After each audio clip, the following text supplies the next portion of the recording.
Welcome to the Human Capital Innovations Podcast. We're your source for personal, professional, and organizational growth and development, where we share original research, explore industry trends, and interview executives and thought leaders from across the globe. We hope you join us often for practitioner-oriented content around all things related to leadership, HR, talent management, organizational development, and change management. Maximize your personal and organizational potential with Human Capital Innovations Podcast. Do you enjoy the Human Capital Innovations Podcast? Please subscribe, leave a review, comment, share, and consider supporting the podcast on Patreon, even at the producer and sponsorship levels.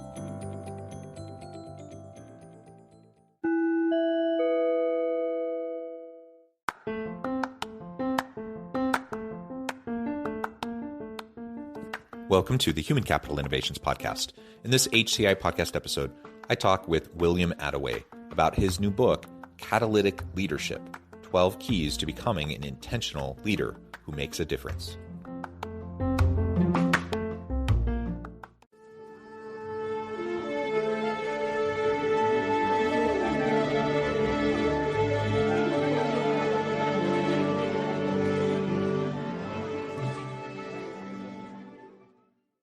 William Attaway, welcome to the Human Capital Innovations Podcast. John, it's such an honor to be with you today. Thanks for having me on. It is a pleasure to be with you. You're joining us from the East Coast, about an hour outside of DC. I'm south of Salt Lake City in Utah.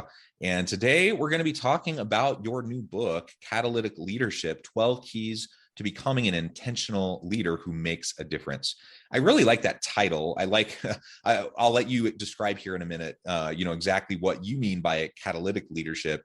But I really like the intentional focus of the leadership approach, because I think that's really, really vital. So we're going to unpack all of that and dive on into the content of the book and share some insights with listeners today. And I appreciate you, William, taking the time to share your insights with me and my audience. As we get started, I wanted to share William's bio with everybody. William Attaway is the lead pastor of a mission-focused church in Northern Virginia. As a leadership coach, he helps entrepreneurial leaders achieve explosive organizational and personal growth through defining what's holding them back and intentionally developing a catalytic leadership plan to overcome it. He is also the author of the books Catalytic Leadership and Lead Leadership Lessons from the Not So Minor Prophets. Pleasure to be with you today. Anything else you would like to share with my listeners by way of your background, personal context, your story before we dive on into the topic? I've been a student of leadership for over 3 decades now. I've led in business contexts, I've led in church contexts, and I started a company to coach leaders in how to intentionally grow and thrive, to help pass on some of what I've learned, not only in my own journey, but also in the journeys of leaders that I've coached. So I hope today is going to be helpful in that regard as well. Yeah, and maybe if you don't mind, just sharing a little bit of why this book, why now? I'm assuming, I know you do your leadership coaching and you have your business there, but you're also lead pastor. Tell us a little bit about that juggle, that work life kind of situation, as well as why you decided to write this book. Now, the book comes out of so many conversations and so many coaching opportunities that I've had with leaders for decades. It's from those conversations, it's principles and themes that I've seen woven through those conversations over time. And there were 12 that just jumped out as consistently, no matter what your context, whether it's government employees, government contractors, whether it's small business owners or C-suite leaders, whether it's church leaders or nonprofit leaders, these 12 themes applied. And these 12 themes would be ones that would come up in coaching time and time again.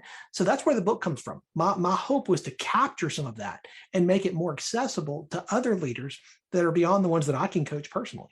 Yeah, well, that's great. And it's great to have experience in multiple contexts, because I do think context matters a lot. And I'm a full believer in principles that can be applied across boundaries and across contexts, also recognizing that every situation is a little bit different. Every group of individuals and the people dynamics are always unique and a little bit different. So sometimes the application of the principles looks a little different. And so I think that's great that you have all those different experiences in the different contexts. So let's start with you just describing for us why you chose the main title, Catalytic Leadership. What does that mean to you? and share a little bit more about that with listeners. When I went to college, I actually went as a pre-pharmacy major. I went through my first 3 semesters and got to organic chemistry and discovered that this is not really what I want to do with the rest of my life. And that's the point at which a lot of people discover that. But in my brief chemistry studies, I discovered the power of a catalyst. A catalyst is something that is introduced to accelerate or to incite significant change that makes an impact. When I think about leadership, I attended my first leadership conference when I was 15 years old. I've been a student of leadership for decades and a practitioner for decades. As I think about the leaders that I've learned from, the best leaders are what I call catalytic, right? They introduce and accelerate significant change that makes an impact. And I think that's really what gets leaders' hearts beating fast. They want to make a difference. And so what I try to do is help them. I come alongside them and help them to see what they can't see, ask questions they might not have asked, so that they can then lead in that way, in a catalytic way, to accomplish whatever it is they're trying to do. Yeah, I really like that. Okay, so let's start going through. We don't have to go through all 12. We can hit the highlights of whatever you feel is most relevant for the conversation today. But let's hit on some of those key factors, those key principles, and how we can really make a difference. And I should also say, not only do I really like how you use the phrase intentional leader in the subtitle, I really like how you focus on making a difference, because ultimately I think that's really what we're shooting for with leadership. We're shooting for actual impact, actually making and driving change. We're not just spinning our wheels. We're not just giving nice, empowering and motivational speeches. Those are great, but we also need to actually implement. We actually have to achieve. We actually have to accomplish things. We have to make a difference. We have to make an impact. So I think all that's fantastic. Okay, so with that said, what are some of those key principles that you would like to focus on? You just hit on one of them. It's having a bias for action, an intentional bias for action. Leaders have that inherently within them, but sometimes we can slide into what I call a drift into mediocrity, right? Well, excellence, that inspires people, right? In my context, I talk about how excellence honors God and it inspires people. Mediocrity does neither. And so leaders intuitively know that. And so they're going to have a bias for action, for doing, achieving. You might remember from the old Biggest Loser TV show, one of the things Bob Harper would often say is when somebody would be complaining and giving him all the reasons why they couldn't do something, and they would just talk. One of the things I used to love that he would say is words. Do something. Leaders resonate with that. They get that. One of the things that a catalytic leader understands is that you have to have a bias for action. You have to be action oriented, and you have to do that in a bold way. Sometimes we have to step in and make decisions that other people are afraid to make, that they don't know how to make. We have to step in, and we have to do so with boldness, with optimism, and with realism. That's one of the keys to catalytic leadership. Now, what does that look like in your context? What does it look like in mine? It's going to look different. And that's where we have to unpack and deal with those on an individual basis. But I think that language is going to resonate. Yeah, well, and something you said there, that tension between optimism, vision, and aspiration with realism and pragmatism, right? Yes. Because if you only have one or the other, things don't tend to get done. You can have the most visionary person, but if they can't actually implement anything, if they can't implement their vision, it's just really nice words. And on the other hand, if you have someone who's really task oriented, someone who's really good at strategy and tactics and implementation, but they lack the vision, they lack the ability to get people fired up and excited about and sharing in the vision and the purpose, then you don't catalyze the team, right, to accomplish great things. So you really do need both. And that's a hard thing, because a lot of people tend to naturally kind of lean one way or the other. How do you coach leaders to find a balance between those two? It's a tension, and you have to have both, like you say. It's a tension, and it's one that we have to manage. It's not one that you want to resolve. You don't want to say, "Oh, I just want to focus on this. I just want to focus on vision." As you say, that's nice words. That's great. people are going to be all fired up and then not know what to do. That's great. Or say you're just focused on getting things done, just getting the task done. How do you know what to do? How do you know you're doing the right things? How do you know you're not spending time doing the wrong things, which is what I find so often leaders do. They are incredibly busy, but are you busy doing the right things that are accomplishing the goals that you say are part of your vision? These are the questions, some of the questions that I ask leaders to help them gain some clarity on that. Yeah. So just wrestling with that tension, I think, is really important. Taking a good hard look at what is needed right now in the position that you're in. And again, whether it's a formal kind of leadership role, sometimes we have a lot of leadership influence and opportunity in informal capacities as well. So looking at your role, looking at your influence, looking at what you're trying to accomplish and what is needed. And sometimes, the pendulum swings back and forth, even within a given organization, in terms of what's needed in the moment. And so if we can learn how to work within that tension and to swing with the needs of the organization, I think that will make for more impactful leadership as we continue along with our efforts. I agree completely. You cannot resolve that tension. You have to manage it, and you have to be willing to ebb and flow with the needs at the moment. That's why it takes a leader, not just anybody, to do this. Excellent. So that's one really key principle. What are some others? The very first one is what I call cultivating a teachable spirit. You might have heard this referred to as a learning posture in some circles. And this is basically the idea that you can learn from anybody, and you will learn from anybody. Will you be the most teachable person in the room? Will you have a learning posture at all times? I've laughingly said for years that you can learn from anybody. Sometimes you learn what not to do, but that can be incredibly valuable, right? So having that teachable spirit is a non-negotiable for catalytic leadership. In the context that I serve, I talk about this with our leaders, and I say, this is the one non-negotiable. Like anything else you can learn, you can pick up, and I'll pour into you and teach you, but you got to have this. But you have to cultivate that. That's not something that just happens. It's like every other part of leadership. Nobody wakes up one day and says, wow, I'm a fully mature, developed leader who has a teachable spirit. How did that happen? I didn't mean for that to happen, but here I am. That doesn't happen. It takes intentional focus. Yeah. And it seems like, this isn't universally the case, but it seems like in my experience in working with leaders, as well as working for leaders, that the higher up someone ends up moving up the rungs of leadership in the hierarchy, the more I think you have to try extra hard to be intentional about this, because I think human nature is such that we look at our success, and it's not that we're like some arrogant jerk or anything, but it's just natural that you look at your success, you see what you've accomplished.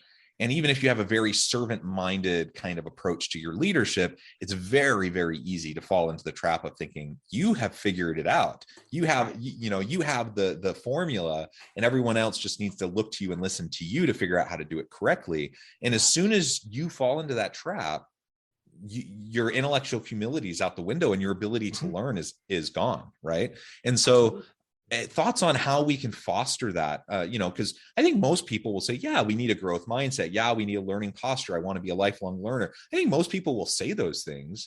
But when you find yourselves in the throes of leadership in complex organizations, and you have everyone looking to you, sometimes you have sycophants around you, always kind of churning it up even more.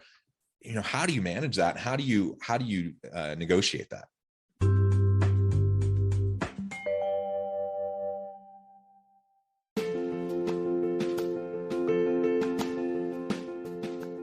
Check out my new book, The Future Leader, Creating and Transforming Next-Gen Organizations.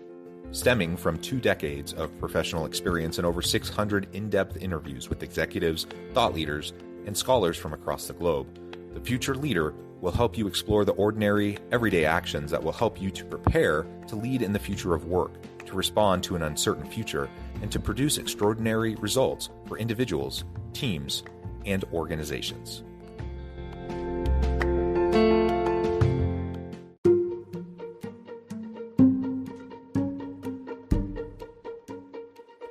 Welcome to the Human Capital Innovations Academy courses, micro-credentials, and certificates to upskill and reskill for the future of work. All HCI Academy courses, micro-credentials, and certificates are designed, developed, and delivered by award-winning and internationally renowned scholars, educators, thought leaders, executives, and practitioners. Our courses, micro-credentials, and certificates will help you make your mark on the future of work and make an immediate impact in your organizations. Check out the HCI Academy and our many course offerings and certificates to upskill and reskill for the future of work.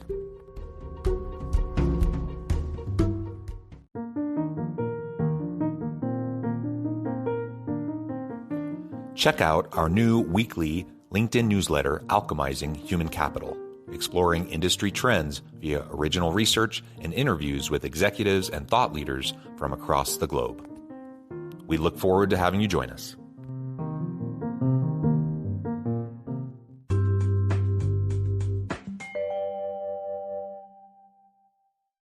I think there's two easy ways to see this. You want to know if you're making this a priority in your life. You want to know if this is a priority in your leadership.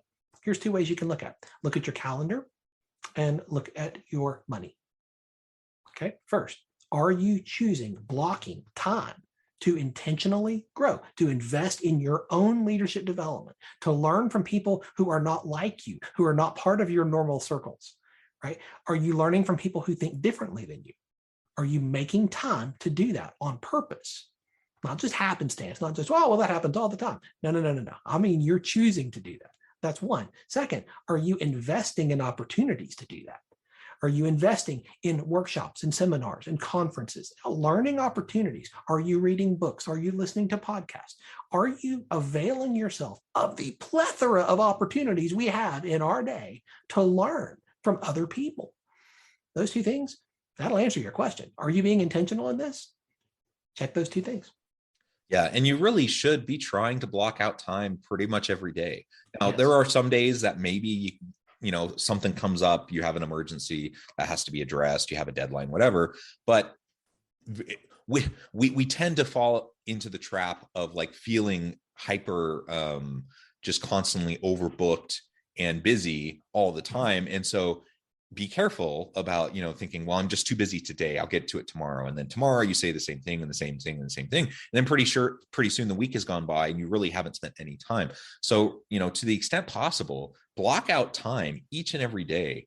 Listen to a TED Talk, listen to a podcast. There are so many, LinkedIn Learning. There are so many free resources that are out there. Of course, there are paid resources that you can do, and you can upskill and reskill through some of those paid resources as well. But there's just a ton of resources, and you may not hear anything that's particularly new. Like I often say when I'm talking with guests on this podcast, like most of the time, most days, we're not saying anything that's particularly revolutionary. It's not rocket science. It's just key principles that we keep reiterating over and over and over again, that you need to be intentional about, that you need to be consistent with. And it helps to just have set structured time daily to be able to engage in that thought process. And just, and then reflect. And today, we may have listeners listening. They're like, oh, I've heard all of this before. Okay, that may be, you may have heard all of this before, but you're hearing it today in perhaps a slightly new way when you're in a different place, in a new context, and you have opportunity for new types of reflection. And so that consistency is really, really going to pay off. And if you find yourself in the grind of just churning through work each and every day and you never have time for this, it's not only a warning sign that you're not really leaning into that learning posture that maybe you aspire to. It also is a warning sign for burnout. It's a warning sign that that you're probably not having the time to develop your people and to be strategic in your leadership either. And so maybe you need to reprioritize. Very good word. You choose what you're going to spend time on. You choose what's on your calendar. Every day, I'm going to make an opportunity to learn. I'm going to carve out time to develop and grow. It's like character. Carey Nieuwhof has said that no one will ever pay you to work on your character, but they will fire you if you don't. Leadership development is like that. No one is ever going to make your development as a leader a priority. Nobody's ever going to make your growth a priority except you. And if you don't, it will not happen. Yeah, we can't assume that other people are going to do it for us. And I am I'm an HR person, an organizational development change management person. And so I am a big advocate for every organization, taking that responsibility to focus on and develop their people. And I'm a big advocate for every leader. A big part of what leadership is developing the people around you on your team. And you should make that a priority.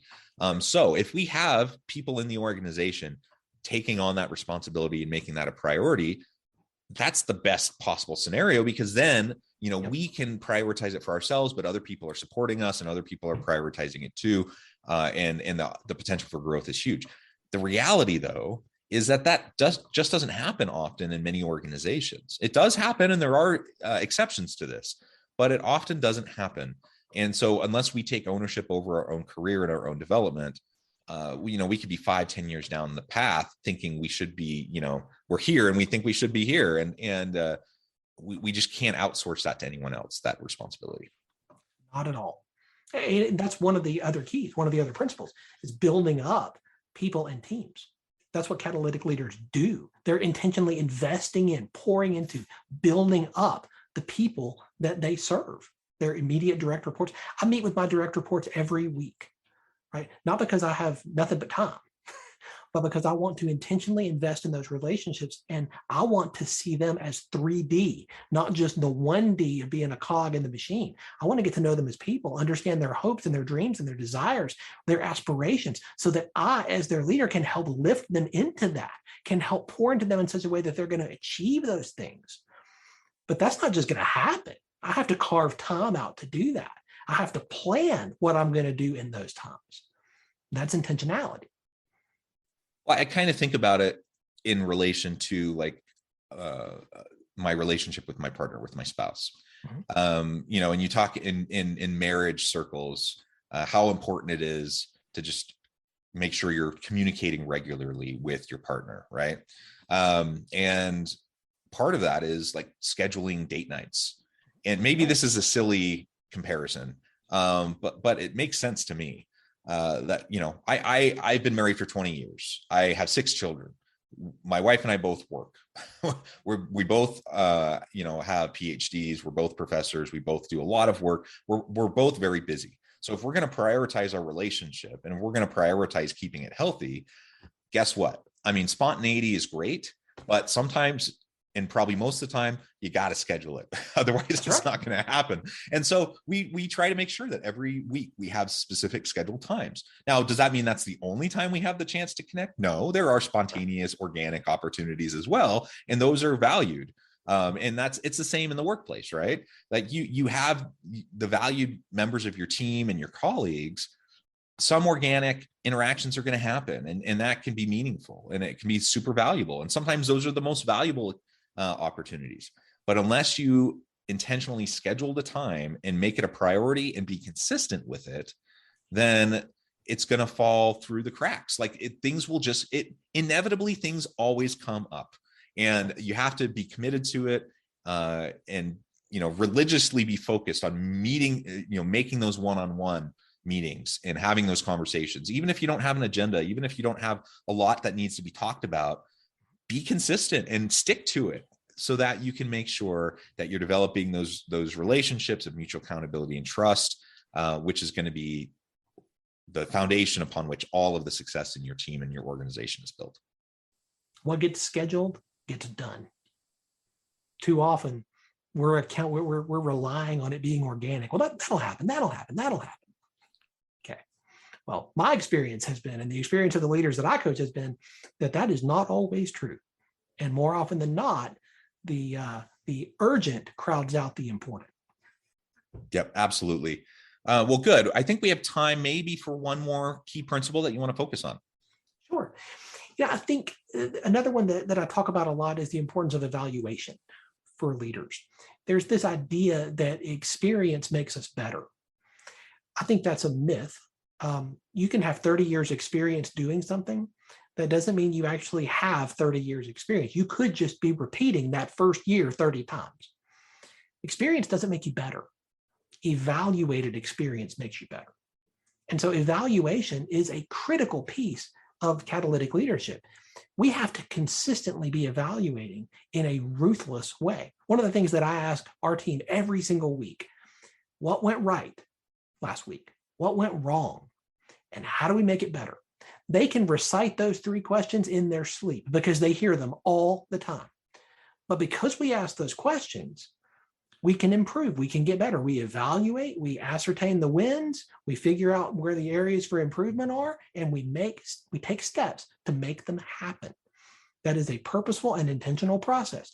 Leaders get this. Leaders understand the importance of evaluation, that you cannot just say, oh yeah, I got this. The minute you think, hey, I got this, you've stopped learning, you have stopped leading. You may not know it yet. You may still have the title on your business card and your name may still be on the door, but you're done. You have to continue learning. And part of learning is evaluation. Yeah, absolutely. Well, William, this has just been a real pleasure. We've only scratched the surface. There's so much more. Listeners need to go out, get the book, check it out. I think you'll find it to be really enriching and insightful. Before we wrap up the conversation for today, I just wanted to give you a chance to share with listeners how they can connect with you, find out more about your coaching practice, where they can find your book, and then give us the final word on the topic for today.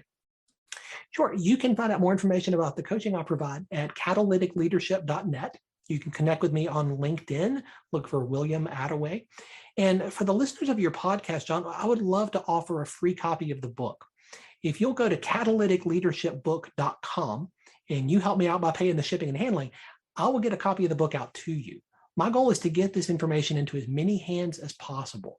I think we have an opportunity here. As leaders, we can either be a reservoir of all of our experience and everything we've learned and hold it all for ourselves, or we can be a conduit and we can understand that all of that experience and understanding and learning is not just for us. It's for the benefit of those around us. And we can be a conduit of sharing that. That's what I want to do. And I want to help leaders get better. I want them to intentionally grow and thrive. So I really appreciate the opportunity to be on your show. I've loved the conversation. Thank you, William. It has been a pleasure. I encourage listeners to reach out, get connected, find out more about what William can do for you. Check out the book. And as always, I hope everyone can stay healthy and safe, that you can find meaning and purpose at work each and every day. And I hope you all have a great week.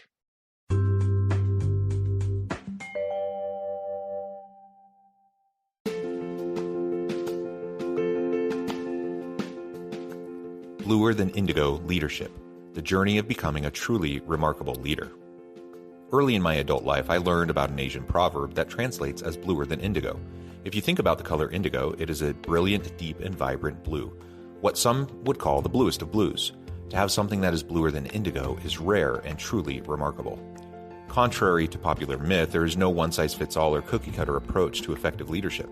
There is no silver bullet, no secret sauce, no go-to model that will solve all of your problems. The truth is, great leaders have all had their unique strengths and flaws, and have all had to discover and then pave their own distinctive path in their life's journey to fulfill their leadership potential. Bluer Than Indigo Leadership will help you discover your own path and explore those ordinary, everyday actions that will help you respond to an uncertain future and produce extraordinary results for your individuals, teams, and organizations.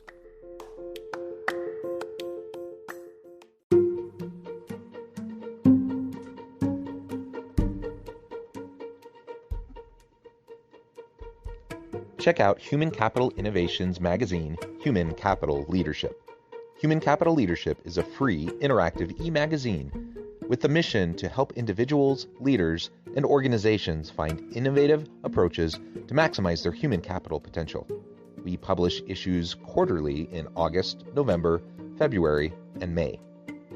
Take a look at the latest issue and let us know what you think.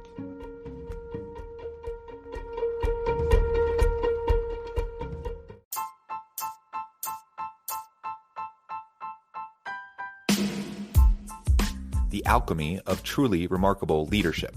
Ordinary, everyday actions that produce extraordinary results. Consider how the nature of work has shifted over the past 50 years. With increased globalization, rapid technological advancement, and the shift in economic composition, the average job of today looks very different than the average job of 50 years ago. What will the jobs and organizations of tomorrow look like? Moreover, what does this all mean for organizational leaders? What are the core competencies and capabilities of organizations and their leadership that are prepared for continued disruption and geopolitical and socioeconomic shifts? Regardless of what the future holds, increasingly, leaders need to be socially minded, data-driven, decisive, champions of talent, and disruptors of the traditional notions of leadership, teams, organizations, and work. The Alchemy of Truly Remarkable Leadership will help you to explore your own leadership competencies and capabilities and consider ways to apply and implement them into your workplace and personal life.